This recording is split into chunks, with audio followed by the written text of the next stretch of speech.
नमस्ते। जब से मैं फ़िलॉसफ़ी पे लेक्चर्स दे रहा हूँ, 3 शब्द घूम फिर कर बार बार आ जाते हैं। एक है एग्जिस्टेंशियलिज्म यानी अस्तित्ववाद यानी वजूदियत।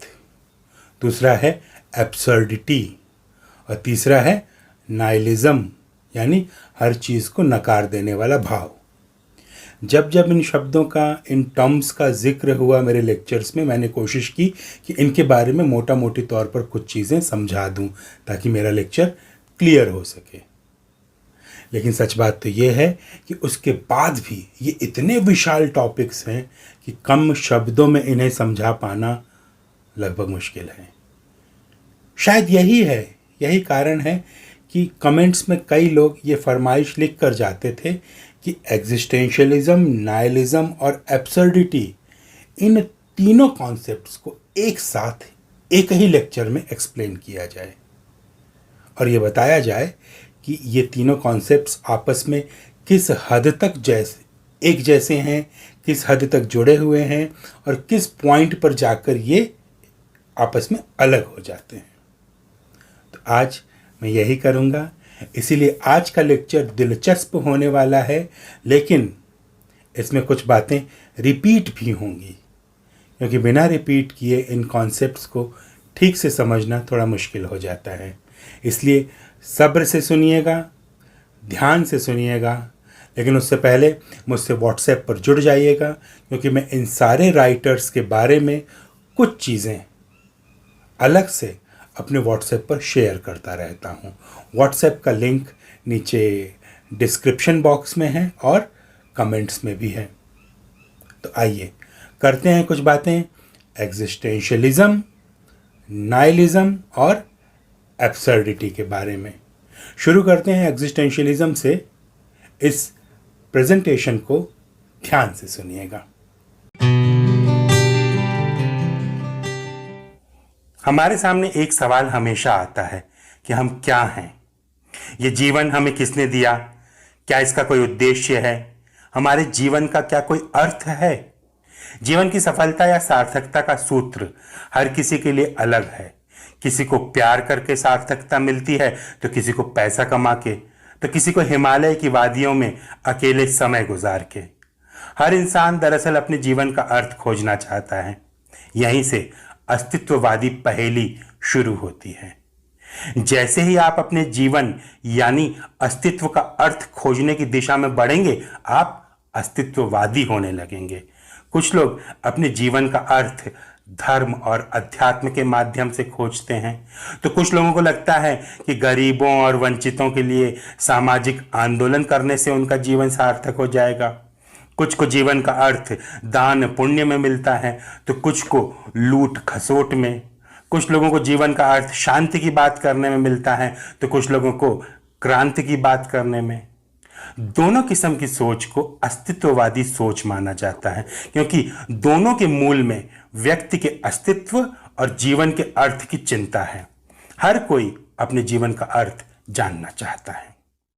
अस्तित्ववाद कहता है कि हाँ, जिस तरह का काम करने में आपको खुशी मिलती हो, उससे आपके जीवन को एक अर्थ मिल सकता है। लेकिन सच बात तो यह है कि जीवन का अर्थ जैसे कोई चीज़ नहीं होती। जीवन का कोई अर्थ नहीं होता, संसार का कोई अर्थ नहीं होता। हम अपने विचारों, अनुभूतियों, तर्कों और हालात के अनुसार एक अर्थ खोजने की कोशिश करते हैं। किसी एक अर्थ को प्राप्त भी कर लेते हैं, लेकिन दरअसल वो सिर्फ एक वहम होता है। यही पहेली है। अब यहां थोड़ा सा गौर से सुनिएगा।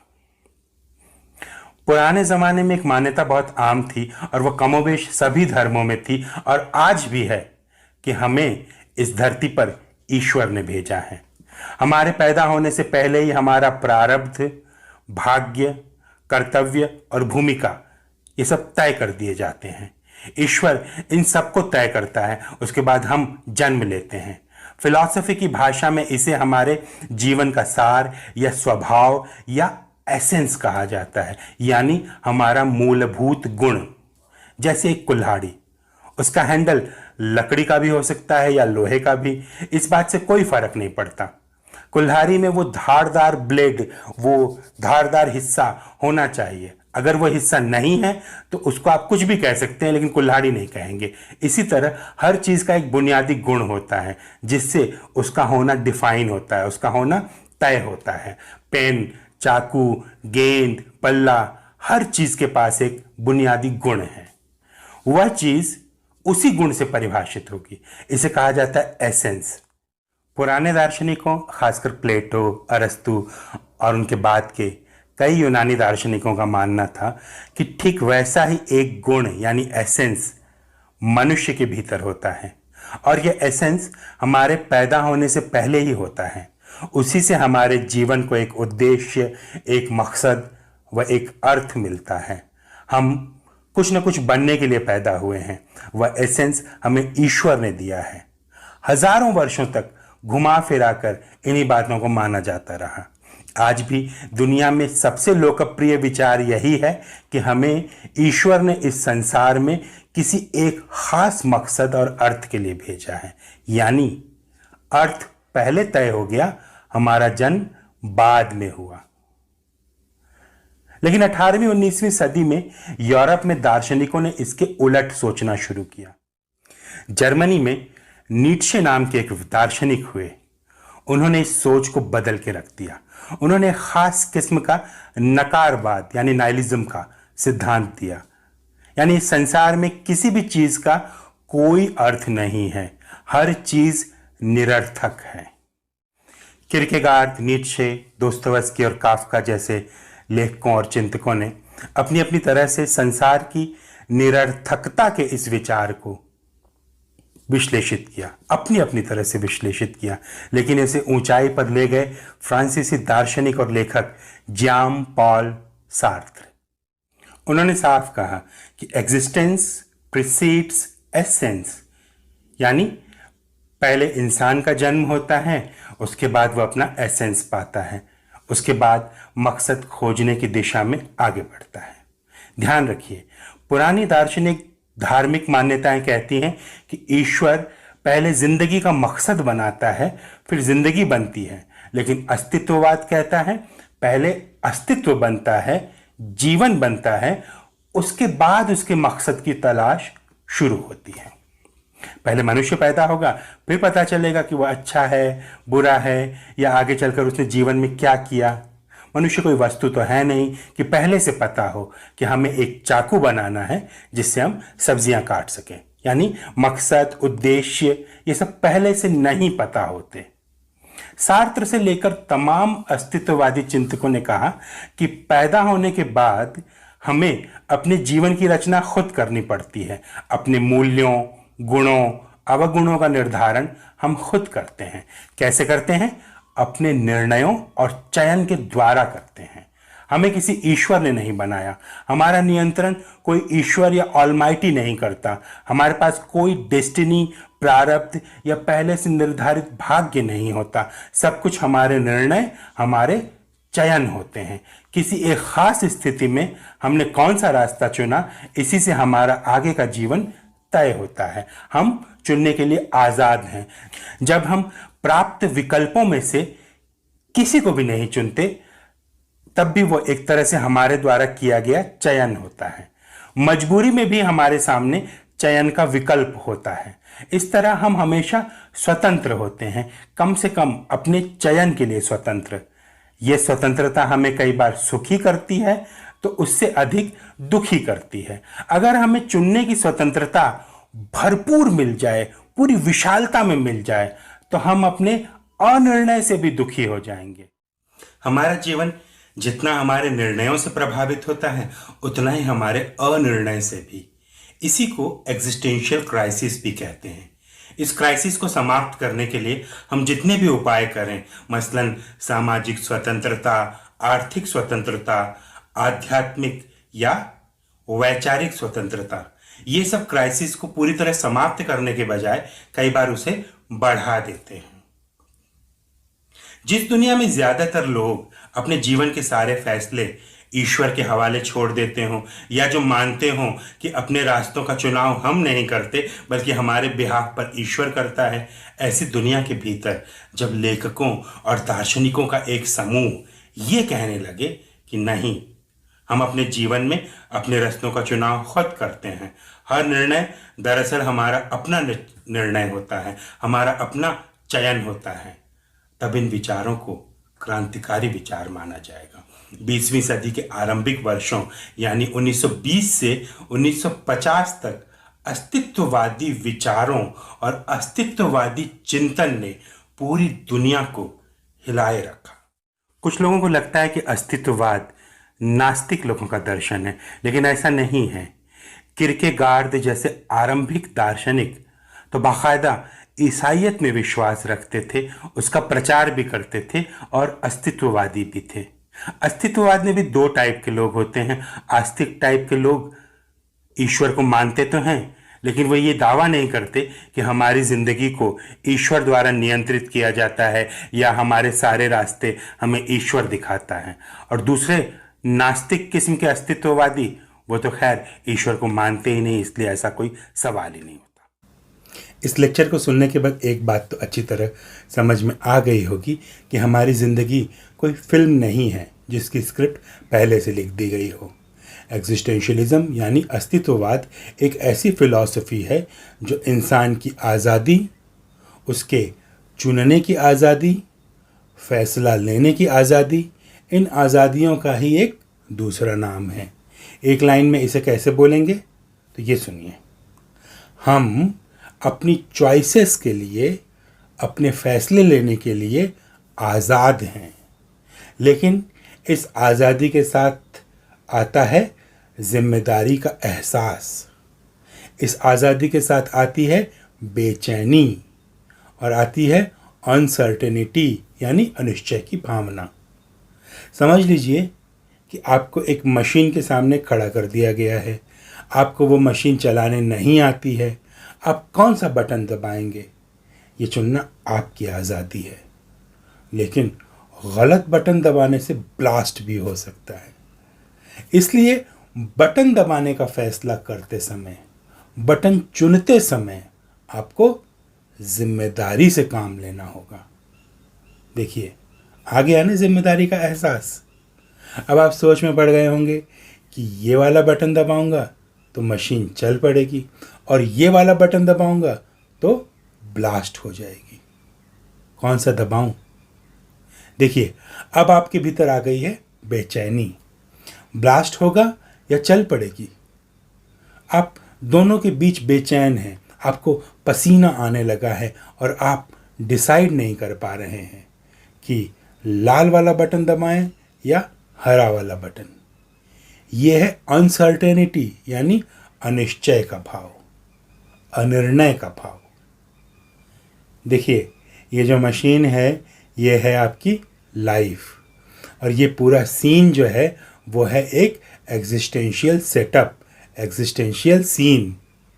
आप जो डिसीज़न लेंगे उसका अंजाम आपको भुगतना होगा, या तो पॉजिटिव अंजाम भुगतना होगा या फिर नेगेटिव अंजाम।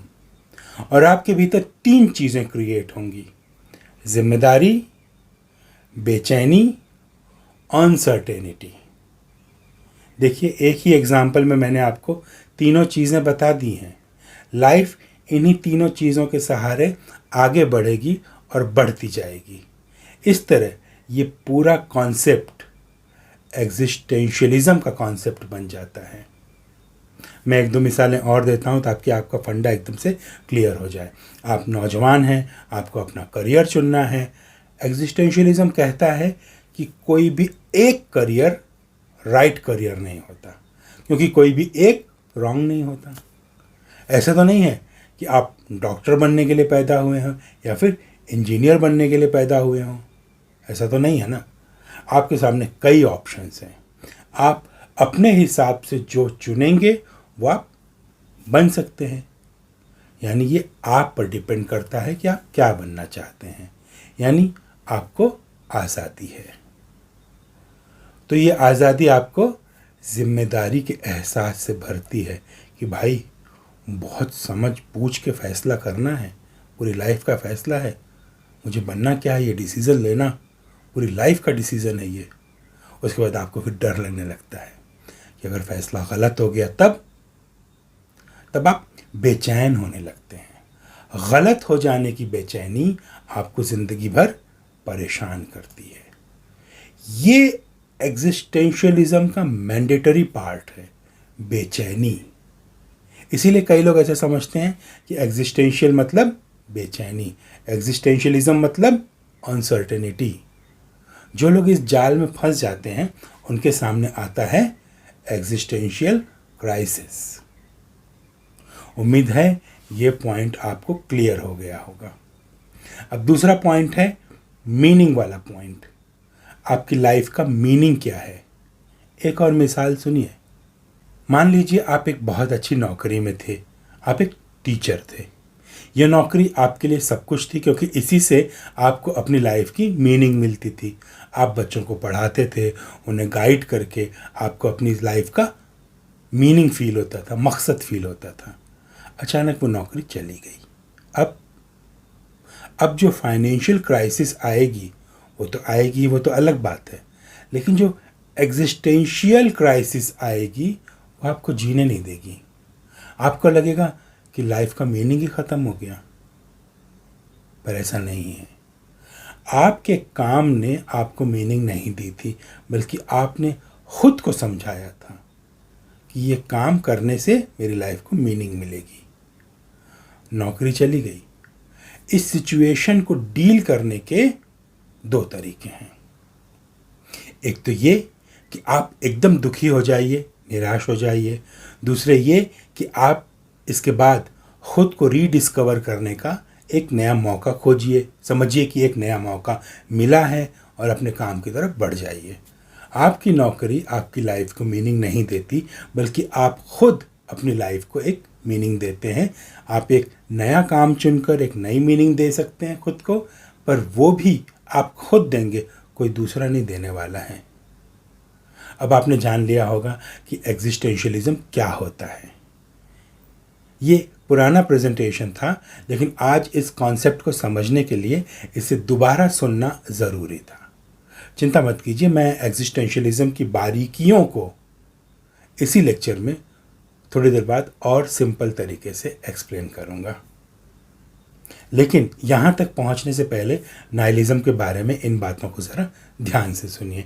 इससे आपको अपना कॉन्सेप्ट क्लियर करने में काफ़ी मदद मिलेगी।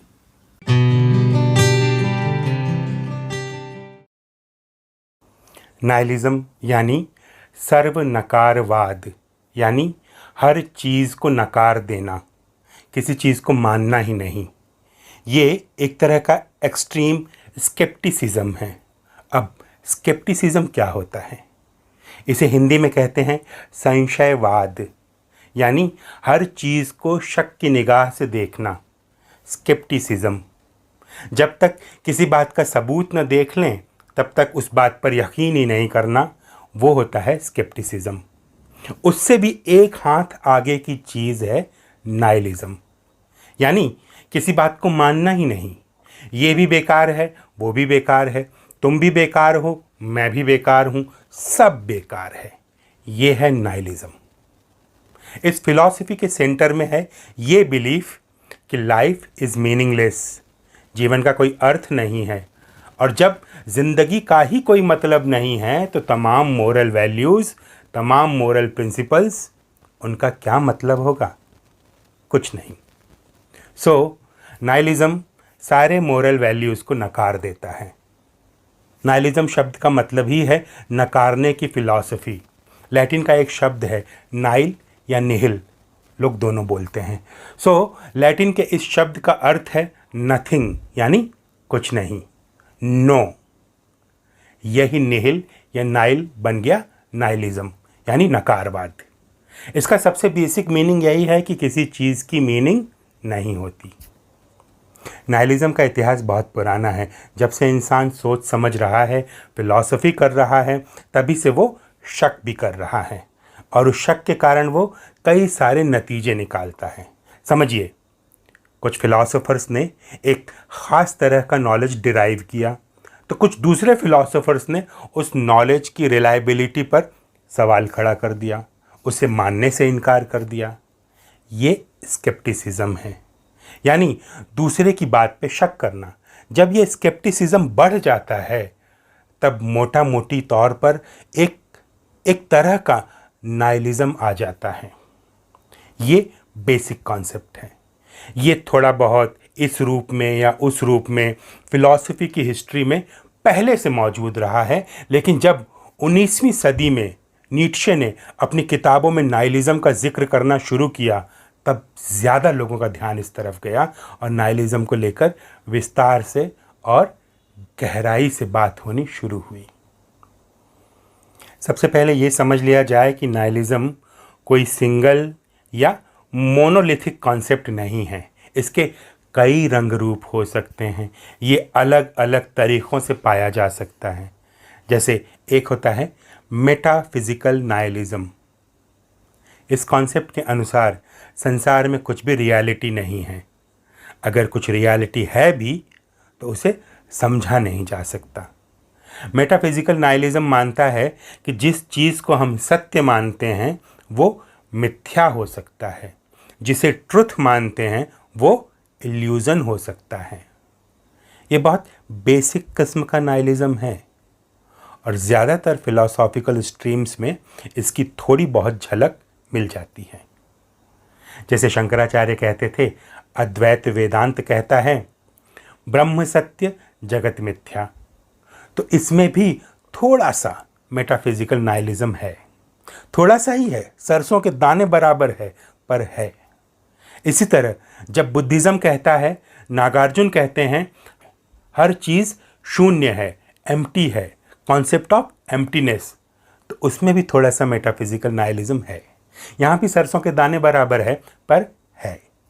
इसी तरह जब सार्थ और कामू एग्जिस्टेंस को मीनिंगलेस कहते हैं, तो उनके यहाँ भी थोड़ा सा मेटाफिजिकल नाइलिज्म आ जाता है।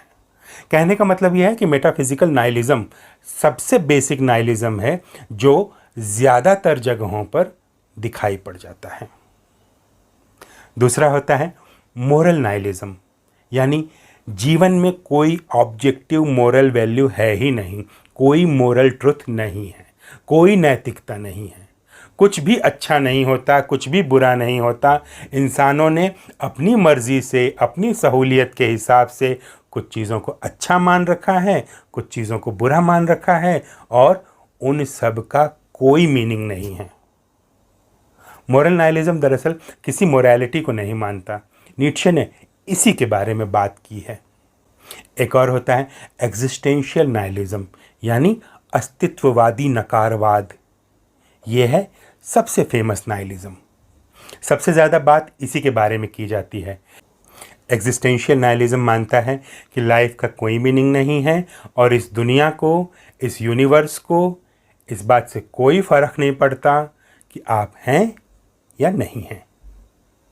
मोरल नाइलिज्म भी मानता है कि लाइफ का कोई मीनिंग नहीं है। फिर एग्जिस्टेंशियल नाइलिज्म में क्या ख़ास बात है? मोरल नाइलिज्म से कैसे ये अलग हुआ?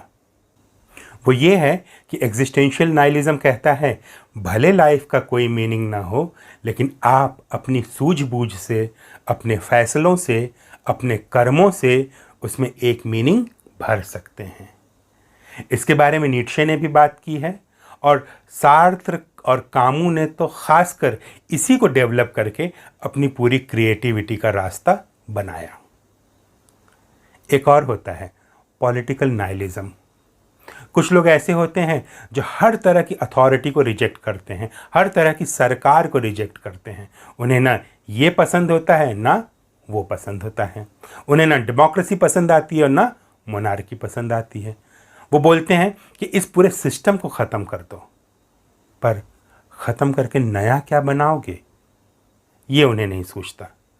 दुनिया में बहुत सारे लोग पॉलिटिकल नाइलिज्म में यकीन रखते हैं, लेकिन उनके साथ एक दिक्कत ये है कि उन्हें ऑल्टरनेटिव नहीं पता होता। अगर उनके सामने कोई ऑल्टरनेटिव ला के रख दिया जाए तो वे उसको भी रिजेक्ट कर देंगे। उनका नाइलिज्म शुद्ध नाइलिज्म है, यानी हर चीज़ को नकार दो, हर सिस्टम को नकार दो, हर तंत्र को नकार दो। नकारने के बाद स्वीकार किसको करना है उन्हें नहीं पता।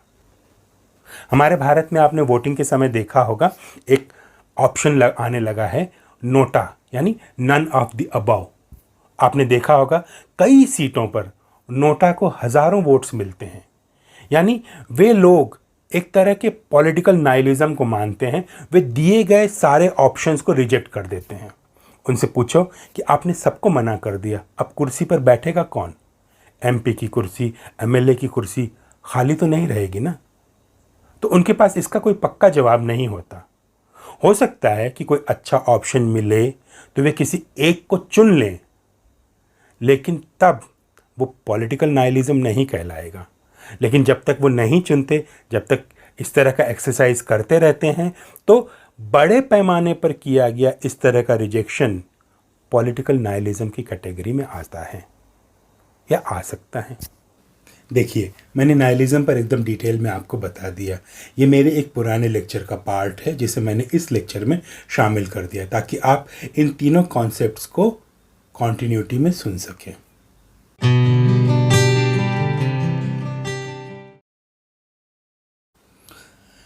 अब आते हैं हम लोग एब्सर्डिज्म के बारे में। अल्बेयर कामू की किताब द आउटसाइडर वाले लेक्चर में मैंने इस बारे में तफसील से बात की है, लेकिन कुछ बातें आप यहाँ भी सुनिए। जैसे एग्जिस्टेंशियलिज्म और नाइलिज्म हैं, वैसे ही एब्सर्डिज्म यानी उसमें भी यही कहा जाता है कि लाइफ का कोई मीनिंग नहीं है और आप जो मीनिंग खोज रहे हैं आपकी खोज का भी कोई मीनिंग नहीं है। आप चाहे ये मीनिंग खोज लें चाहे वो, यूनिवर्स को इस बात से कोई फ़र्क नहीं पड़ता है। ये जो मीनिंग खोजने की कोशिश है ये अपने आप में एक बेमानी किस्म की कोशिश है। यही है एब्सर्डिज्म। देखिए, फ़िलॉसफी की दुनिया को ये आइडिया दिया था अल्बेयर कामू ने अपनी किताबों के माध्यम से। एक लाइन में कैसे समझेंगे? इस तरह समझेंगे, सुनिए। एब्सर्डिज्म यानी एक ऐसी पहेली को सुलझाने की कोशिश जिसका कोई सॉल्यूशन नहीं है। ये एब्सर्ड काम है। उसका कोई लॉजिक नहीं है, उसका कोई सिर पैर नहीं है, उसका कोई सेंस नहीं है। और जिसका लॉजिक नहीं होता, जिसका सिर पैर नहीं होता, जिसका सेंस नहीं होता, वो क्या होते हैं? वो एब्सर्ड होता है। एक मिसाल सुनिए। आप अपने परिवार के साथ पिकनिक पे जाना चाहते हैं। आपने देखा मौसम एकदम सही है, पूरा आपने वेदर की सारी रिपोर्ट वगैरह ले ली, आपने सारी तैयारी भी कर ली, खाने पीने का सारा सामान आपने सही जगह पे रख लिया और सही समय पे निकल भी पड़े। जैसे आप आधे रास्ते पहुंचे, आपने देखा झमाझम बारिश होने लगी है, बिना मौसम के बारिश। आपने कितनी भी प्लानिंग की हो, कितना भी मौसम के अपडेट्स वगैरह सब देख लिए हों, सोच समझ के फुल प्रूफ प्लानिंग की हो, मौसम को आपकी प्लानिंग से कोई फ़र्क नहीं पड़ता। उसे अगर बरसना है तो वो बरसेगा। दुनिया आपकी प्लानिंग के हिसाब से नहीं चलती। इसे एहसास कर लेना भी, इसे महसूस कर लेना भी एक तरह की एब्सर्डिटी है। आप एक मीनिंग खोजना चाहते हैं और दुनिया को उस मीनिंग से कोई फ़र्क नहीं पड़ता, दोनों के बीच टकराव होता है। वो टकराव कहलाता है एब्सर्डिज्म। आप रोज़ सुबह उठते हैं, काम पर जाते हैं, लौट आते हैं, अगले रोज़ फिर काम पर चले जाते हैं। फिर आप सोचते हैं कि आप ऐसा क्यों कर रहे हैं, इसका क्या मीनिंग है। एक चीज़ तो ये है कि आपको पैसे कमाने हैं, इसलिए आप नौकरी कर रहे हैं। पर पैसा कमाना तो टारगेट है, मीनिंग थोड़े है। आपके होने का क्या मीनिंग है? कुछ नहीं। आपके इस रूटीन का कोई बड़ा मकसद नहीं है, क्योंकि सब लोग ऐसा कर रहे हैं, सब लोग पैसा कमाने के लिए कर रहे हैं, काम से अपने खुश होने के लिए कर रहे हैं, तो आप भी कर रहे हैं। मैंने बताया ना, फ़िलॉसफी की दुनिया में ये कॉन्सेप्ट आया अल्बेयर कामू की किताबों से। उनकी एक किताब है द मिथ ऑफ सिसिफस। मैंने इस पर अलग से एक लेक्चर बनाया है, आप ज़रूर सुनिएगा। एब्सर्डिटी को समझने के लिए ये किताब एक मंत्र की तरह काम आती है। इस किताब में सिसिफस को शाप मिला है कि वह पूरी ताकत लगाकर एक पत्थर को पहाड़ की चोटी तक पहुंचाएगा, लेकिन जैसे ही वो चोटी के पास पहुंचेगा, पत्थर लुढ़क कर नीचे आ जाएगा। वो फिर से उसे धक्का मारकर चोटी तक ले जाएगा, फिर से वो पत्थर लुढ़क कर नीचे आ जाएगा। सदियों से यही चल रहा है। सिसिफस बस यही काम करता है। पत्थर को ऊपर ले जाता है, वो लुढ़क के नीचे आ जाता है, वो धक्का मारकर फिर उसे ऊपर ले जाता है, फिर वो लुढ़क के नीचे आ जाता है। सिसिफस की लाइफ में कोई दूसरा काम नहीं है और सिसिफस की लाइफ का कोई दूसरा मीनिंग भी नहीं है। पहला मीनिंग भी नहीं है, दूसरा मीनिंग भी नहीं है, कोई मीनिंग नहीं है, फिर भी वो अपना काम पूरी तल्लीनता से किए जा रहा है, कोई शिकायत नहीं करता, उसी में खुश रहता है, उसी में दुखी भी होता है, अंत तक खुश होने लगता है। उसकी लाइफ का कोई मीनिंग नहीं है और मीनिंग तलाशने की कोशिश भी मीनिंगलेस है। यही है एब्सर्डिटी। हम सब अपने अपने जीवन में सिसिफस जैसे हैं, रोज़ मेहनत करते हैं, नौकरी करते हैं, काम करते हैं, एक दिन सैलरी मिलती है और जैसे ही मिलती है 2-4 दिन में ऑलमोस्ट ख़त्म हो जाती है। हम फिर मेहनत करने लगते हैं, अगले 1 महीने के लिए तैयारी करते हैं, काम करते हैं, फिर से सैलरी आती है, फिर से ख़त्म हो जाती है। तो ये इसी एक चक्र चलता रहता है और इस चक्र के बीच में हमारी ज़िंदगी के सारे काम चलते रहते हैं, जैसे सिसिफस के चल रहे हैं। आप खुद सोचिए, आप एक तरह की एब्सर्डिटी को रोज़ जीते हैं, बस उसे महसूस नहीं कर पाते। तो दोस्तों, आपको समझ में आ गया होगा कि एग्जिस्टेंशियलिज्म, नाइलिज्म और एब्सर्डिटी, ये तीनों टर्म्स क्या होते हैं। मैंने कुछ स्लाइड्स बनाई हैं, उनके ज़रिए भी आप इन्हें समझ सकते हैं। मैं स्टेप बाय स्टेप आपको इनकी बारीकियां एक्सप्लेन करूंगा, आप समझ लेंगे कि तीनों में क्या अंतर है, तीनों में क्या समानता है। पहली स्लाइड से समझते हैं कि इन तीनों फिलॉसफी का कोर आइडिया क्या है।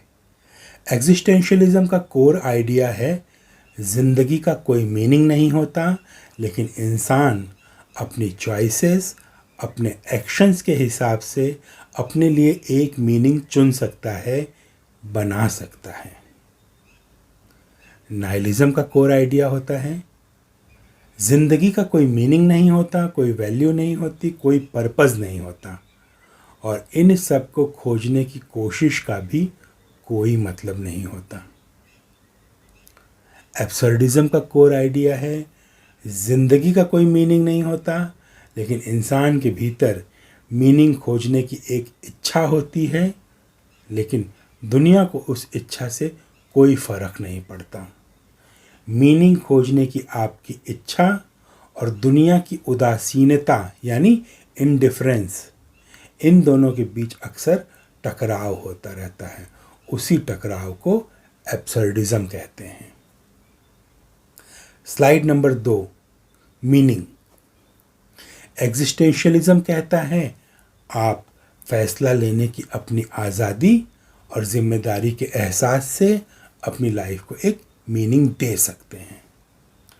नाइलिज्म कहता है लाइफ की कोई मीनिंग होती ही नहीं, तो उसको क्रिएट करना, उसको खोजना, ये पूरी प्रक्रिया, ये पूरा प्रोसीजर अपने आप में एक पॉइंटलेस काम है, बेमानी काम है। एब्सर्डिज्म कहता है लाइफ की कोई मीनिंग नहीं होती और इंसान को इस मीनिंगलेसनेस के साथ जीना आना चाहिए। जैसे सिसिफस लगातार अपना काम करते रहता है, आउटसाइडर का मरसो जिए जाता है, जिए चले जाता है। स्लाइड नंबर 3, इंसान की आज़ादी। एग्जिस्टेंशियलिज्म कहता है कि इंडिविजुअल की आज़ादी, जिसके लिए हिंदी में सुंदर शब्द है व्यक्ति स्वातंत्र्य, तो ये जो व्यक्ति स्वातंत्र्य है ये सबसे महत्वपूर्ण चीज़ है। व्यक्ति को अपना उद्देश्य स्वयं खोजना होता है। नाइलिज्म कहता है जब मीनिंग ही नहीं होती तो पर्पस यानी उद्देश्य कहाँ से होगा। नाइलिज्म तो फ्री विल को भी मीनिंगफुल नहीं मानता। एब्सर्डिज्म कहता है आप जैसे चाहें वैसे जीने के लिए आज़ाद हैं, लेकिन आपको ये नहीं भूलना चाहिए कि दुनिया को आपके इन सारे फैसलों से कोई फ़र्क नहीं पड़ता। Slide number 4, emotional response. Existentialism में आपको लगातार बेचैनी बनी रहेगी, आपका डिसीज़न सही है या गलत, उसका पॉजिटिव असर पड़ेगा या नेगेटिव, 10 साल बाद क्या होगा, कल क्या होगा, वगैरह वगैरह। इस तरह का एहसास, इस तरह के सवाल आपके भीतर लगातार बने रहेंगे। तो एग्जिस्टेंशियलिज्म का बेसिक इमोशन है बेचैनी। इस मामले में नाइलिज्म खतरनाक है। वो कहता है जब किसी बात की मीनिंग ही नहीं, मीनिंग खोजने की भी मीनिंग नहीं तो मैं जी के क्या कर रहा हूँ। ये दुनिया अगर मिल भी जाए तो क्या है, कुछ नहीं है। इसीलिए निराशा आ जाती है। इसीलिए नाइलिज्म का बेसिक इमोशन है निराशा। और जहाँ तक इमोशंस की बात है, एब्सर्डिज्म का तरीक़ा सबसे अलग है। ये एक बागी इंसान का तरीक़ा है। उसके सामने कैसी भी चुनौती डाल दो, उसको पता है इन सब बातों का कोई मीनिंग नहीं है, लेकिन वो उसमें हर हाल में अपने लिए खुशी तलाश लेगा। जैसे सिसिफस को देखिए, तमाम नाकामी के बाद भी वो अंत में खुश होकर मुस्कुरा देता है। जैसे आउटसाइडर में मरसो को देखिए, मौत की सज़ा मिलने वाली है, लेकिन वो चाहता है कि उसकी मौत को बहुत सारे लोग देखें। अपनी निगेटिव सिचुएशन को भी एंजॉय कर लेना एक तरह का एब्सर्डिज्म है। स्लाइड नंबर 5, की फिगर्स। एग्जिस्टेंशियल फिलॉसफी के फील्ड में सबसे बड़ा काम किया सोरेन किरकेगार्द ने, नीट्शे ने, सार्त्र ने, सिमोन द बोवा ने। इनके अलावा एग्जिस्टेंशियल लिटरेचर में दोस्तोवस्की ने और काफ्का ने। इनमें से काफ्का, नीट्शे और सार्त्र पे मेरे लेक्चर्स आप ऑलरेडी सुन सकते हैं। नाइलिज्म की फ़िलॉसफी पे काम करने वालों में सबसे महत्वपूर्ण है नीट्शे। मेरा एक लेक्चर है कंप्लीट इसी बात पर, नीट्शे एंड नाइलिज्म। इस पर डिटेल में बात की है, आप उस लेक्चर में जाके सुनिएगा। एब्सर्डिज्म पर सबसे बड़ा काम किया है अल्बेर कामू ने। कामू प्रभावित थे सार्त्र से, किरकेगार्द से, नीट्शे से। उनकी बातों को नए तरीके से डिफाइन करते हुए कामू ने एब्सर्डिज्म का कॉन्सेप्ट बनाया था। कामू के बाद सैमुअल बेकेट और हेरोल्ड पिंटर ने भी इस थीम पे काफ़ी काम किया है। स्लाइड नंबर 6, रिलीजन के साथ इनका रिश्ता। इन तीनों फिलॉसफी का रिलीजन के साथ क्या रिश्ता है, इस स्लाइड में देखिए। एग्जिस्टेंशियल फिलॉसफी ज़्यादातर नास्तिक फिलॉसफी है। ये रिलीजन को नकारती है, ईश्वर को नकारती है। लेकिन किरकेगार्द जैसे कुछ एग्जिस्टेंशियल फिलॉसफर्स हैं जो कि आस्तिक हैं। वे एग्जिस्टेंशियलिस्ट होकर भी ईश्वर में आस्था रखते हैं। नाइलिज्म पूरी तरह से नास्तिक दृष्टिकोण से चलता है। जब हर चीज़ को नकार रहा है वो, तो फिर रिलीजन और गॉड को भला क्यों नहीं नकारेगा। एब्सर्डिज्म भी रिलीजन को नकारता है, नास्तिक है। लेकिन अगर कोई इंसान कोई रिलीजन को मानता भी हो तो एब्सर्डिज्म को कोई फ़र्क नहीं पड़ता, वो उसको एक्सेप्ट कर लेता है। क्योंकि एब्सर्डिज्म के अंत में आखिर क्या चीज़ है, अंत में वो ये कि जो है जैसा है उसको एक्सेप्ट करके उसमें अपना जॉय खोज लो। तो दोस्तों, ये था एग्जिस्टेंशियलिज्म, नाइलिज्म और एब्सर्डिटी पर आज का लेक्चर। तीनों कॉन्सेप्ट में एक बात कॉमन है कि लाइफ का कोई मीनिंग नहीं है। लेकिन मीनिंग को लेकर आपका रवैया, आपका दृष्टिकोण क्या होगा, आपका रुझान क्या होगा, इसी से तय होगा कि आपकी फ़िलॉसफी क्या है। अब ये तीनों कॉन्सेप्ट्स आपको क्लियर हो गए होंगे। तो कमेंट बॉक्स में लिखकर ये बताना मत भूलिएगा कि आपको ये कैसा लगा। आपके सुंदर कमेंट्स पढ़ना मुझे अच्छा लगेगा। साथ ही मुझसे व्हाट्सएप पर जुड़ जाइएगा, क्योंकि वहाँ पर मैं आपको कई तरह के रीडिंग मटेरियल शेयर करता रहता हूँ। मेरे व्हाट्सएप का लिंक नीचे डिस्क्रिप्शन में है और कमेंट्स में भी है। मुझसे जुड़ जाइए। जल्द ही मिलते हैं एक नए लेक्चर के साथ। तब तक नमस्ते।